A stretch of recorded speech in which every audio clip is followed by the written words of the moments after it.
Hello, welcome back to another pen talk. Thanks for tuning in. Thank you for following along with my exploration of pens around the world. I focus primarily on one particular country, and the reason is because they make a lot of pens. And number two, I have access to those pens mostly through eBay and through Etsy. So I can buy some and share them with you, my viewers. So you probably recognize the box. There's that Wing Sung logo. It's well labeled. And the pen also has a marking that I'm interested in. It's the medium nib. So these are all well done packaging. This came inside of a box inside of an envelope, so that made it very well protected. A lot of times these boxes are pretty busted up when they show up because they just throw them into a soft envelope. So with all Wing Sungs, you have a little tube of silicone grease. I have a fair number of these now. An instruction manual, which is actually quite well done. Not a lot of English, but the visuals are quite well done. They show you the parts of the pen, and this is very much like the pen that I just got. Shows you the nib and feed pull out. Shows you how that collar and that blind cap are done. Shows you how to fill it, and how to clean it out, and how to put silicone grease on it when you take it apart. So that's just really nicely done. And I appreciate the fact, and Wing Sung's been doing that since I got my first Wing Sung of this style. I think it was the 698. So we got your crinkly plastic sleeve, and you have your pen. And the first response is it's pretty good looking pen. Feels nice in the hand. The plating is done well. You have that logo on the clip. Nice functional clip. Nice and sturdy. The finial's a little bit of a different color resin than the barrel and the cap is. And the blind cap is the same resin as the finial here on the top of the cap. So that's an interesting thing that they did. It unscrews with a little over 1 1/4 turns, and you'll see a section of that same material. Interesting. I hadn't really expected that, but that is this design. This design originally came out in a vac filler, and we'll compare those two pens a little bit later. The pen is light in the hand. That section is just the right size for me. It doesn't have a flare out at the end, but you kind of know when you get to the end, there's just a gentle taper. And what you would expect with this design, it posts deeply, it posts securely, and it actually adds some weight to the pen that makes it feel pretty good. So this is, I would say, an upgrade to the piston filler that I've had in other Wing Sungs. We'll explore it with the LED, but there's no lock. You just turn this blind cap, and the piston moves smoothly down, smoothly up. If we look inside here, we'll see that there's those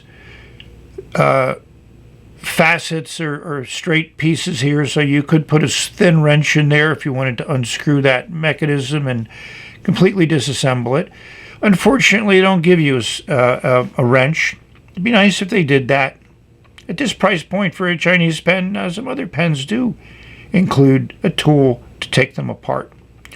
So we're going to compare this to a few other pens. I pretty much know what ink I'm going to put in it. And we'll see how that beautiful medium Wing Sung nib writes. I mean, that is certainly an attractive nib with the scroll work, that two-tone, the fact that the logo is also kind of a silver tone along with that engraving along the outside. And there's a decent amount of tipping on there. In the past, these nibs have been very nice, and I've really enjoyed them. And it's just a classic injection molded feed. A pretty pen. Hopefully it writes well too. Here's some pens that we're going to compare. The one at the bottom is the 699 that I got. It's in like a transparent brown. Here's the blue piston fill one. Next to that is a Wingsung 618 in a similar color and resin. Just a little bit of a different color, slightly, at least to my eyes. And you can see how this blind cap is the same resin as the barrel here. The blind cap is more opaque than the resin that's in the barrel.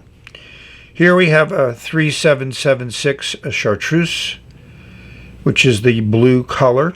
I think it's interesting to see the different variations in the design, different clip design.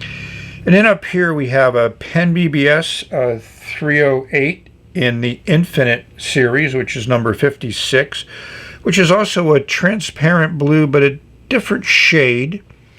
And then at the top we have the Pen BBS model 500 in what's called Ocean, and this is a number 120 in their color scheme.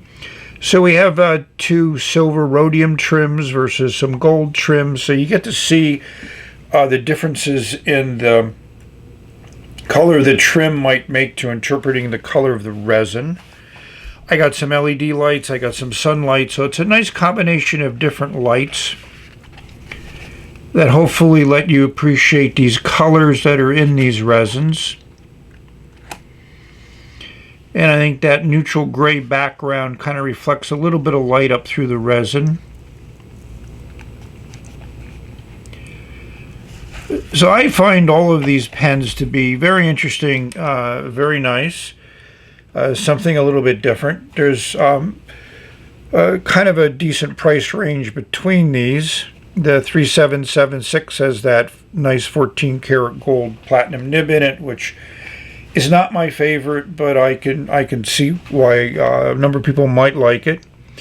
The 618 has a hooded nib on it, which I like. I mean, I have a number of 618s which are in my daily carry, and they've been in my daily carry for a number of years, and they're very consistent writers.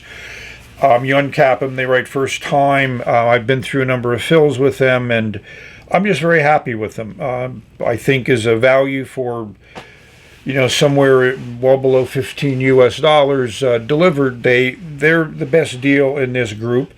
But obviously, if you don't like the hooded nib, then you can go to the 699, which has that nice Wingsung nib, which is kind of like a 5.5. It's not bigger than a 5, smaller than a number 6. And the Pen BBS models have that nice number 6 Pen BBS nib, which comes in extra fine, medium. Posted, these take on a little bit of a different look. The 699 vac filler, it kind of snaps into post, but it is longer than the piston filler, which this cap posts deeper on the barrel. So to me, I like a pen that posts a little bit deeper. I think it keeps the balance done well. And you can see that nice nib that Wingsung has put into these pens.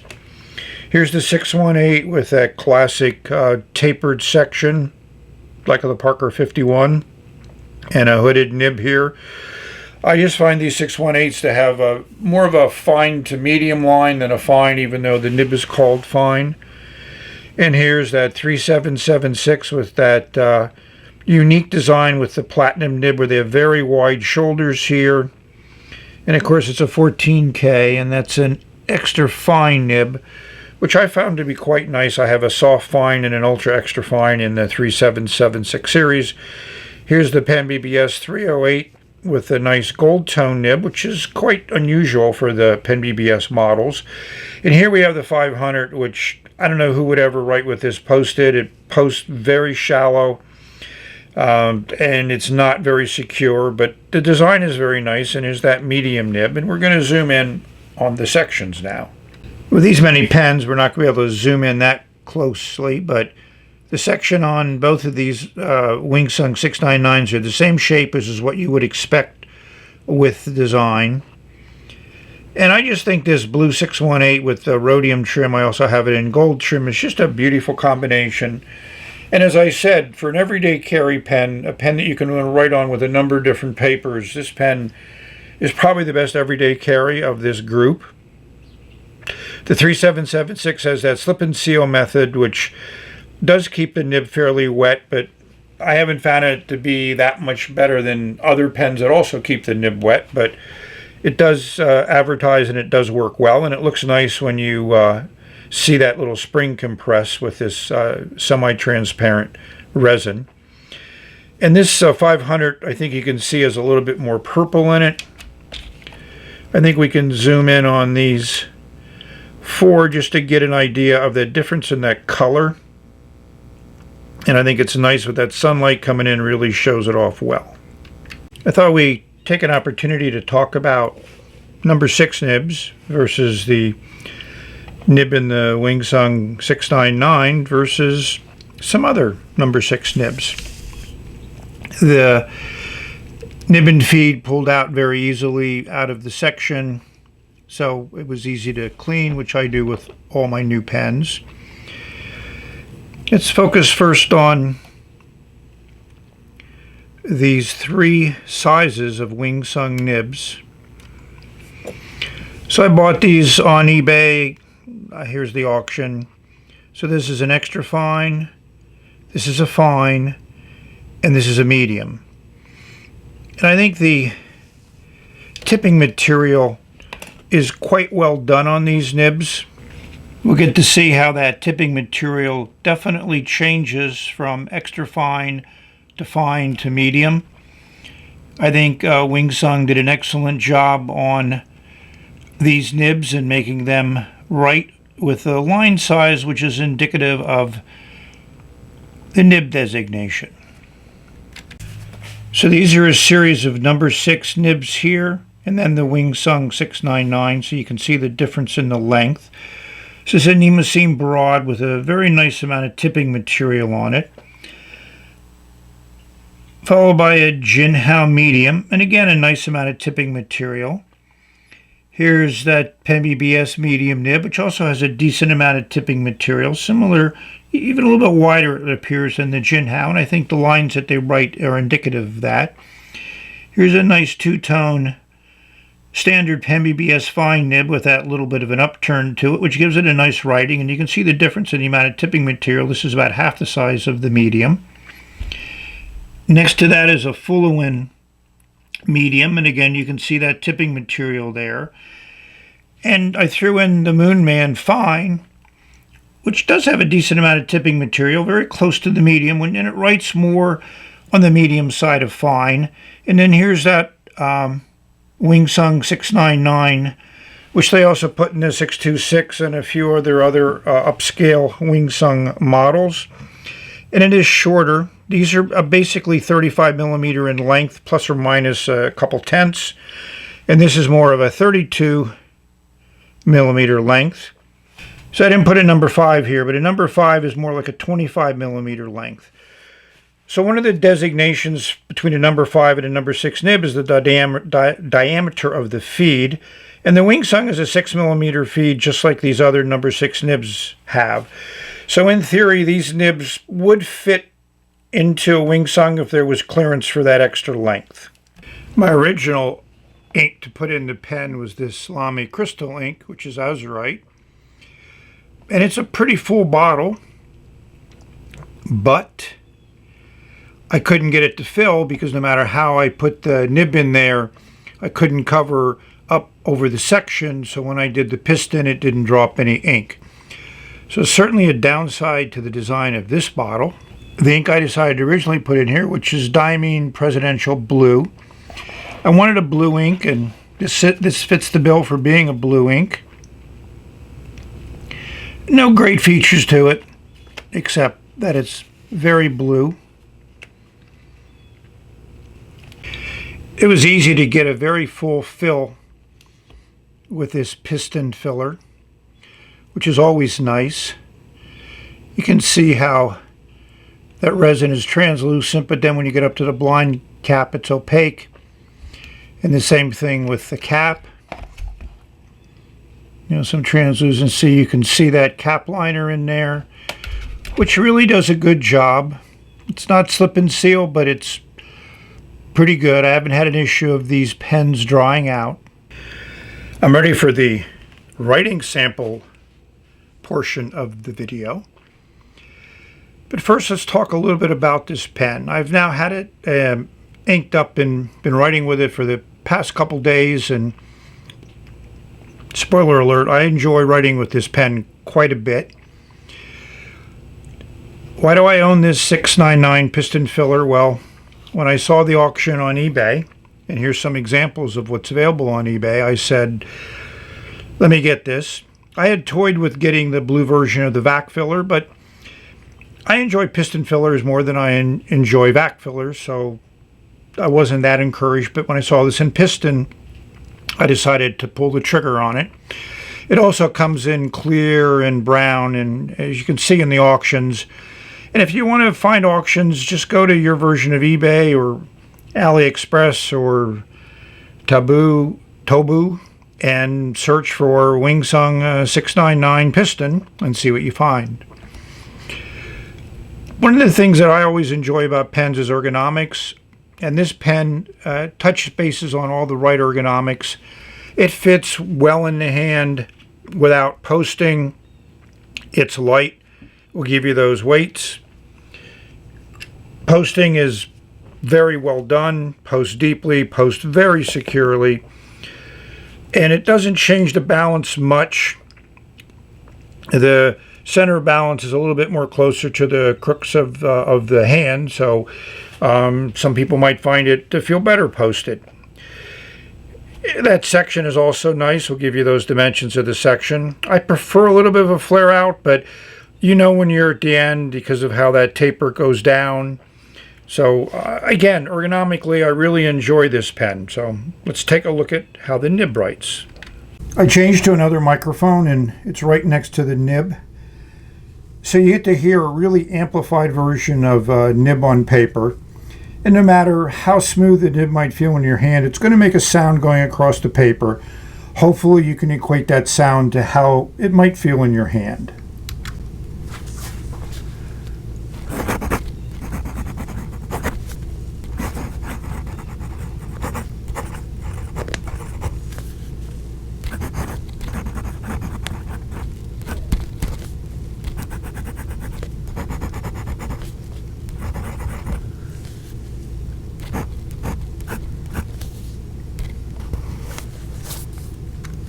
So how does this feel in my hand? It is very smooth. It requires no pressure to write.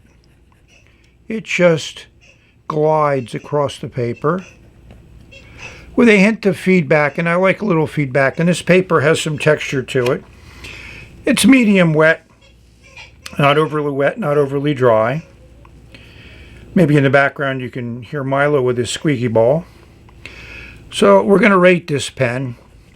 Now I'm going to give it a 9.6. With one check for the nib, one check for the design, and one check for the piston filler, which works very well. So let's compare this medium nib to some other nibs that we saw earlier. So this is the 699 vac filler. It weighs about 10 grams more, but the two pens in your hand have a similar feel to it. This just has a little bit more weight to it. And this has a fine version of the nib. And I think you can see it is definitely a finer nib.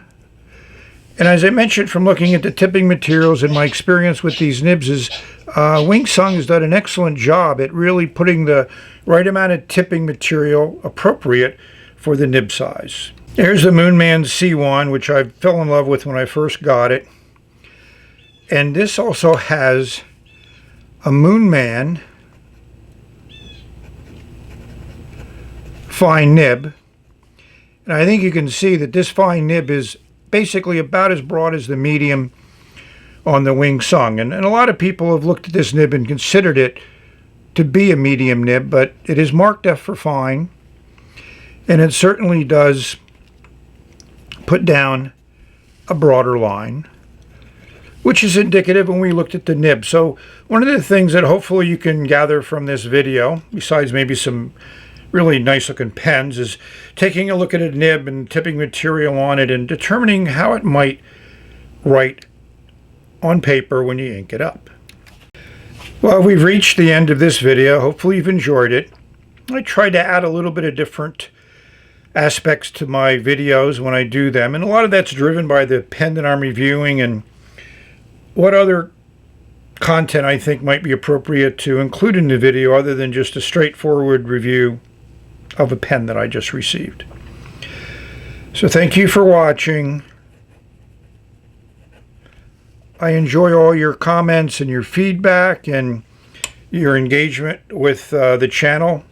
I appreciate it. It encourages me to do more videos, and sometimes I need the encouragement. So hopefully you can find some pens and inks and nibs and paper and everything else that encourages you to write.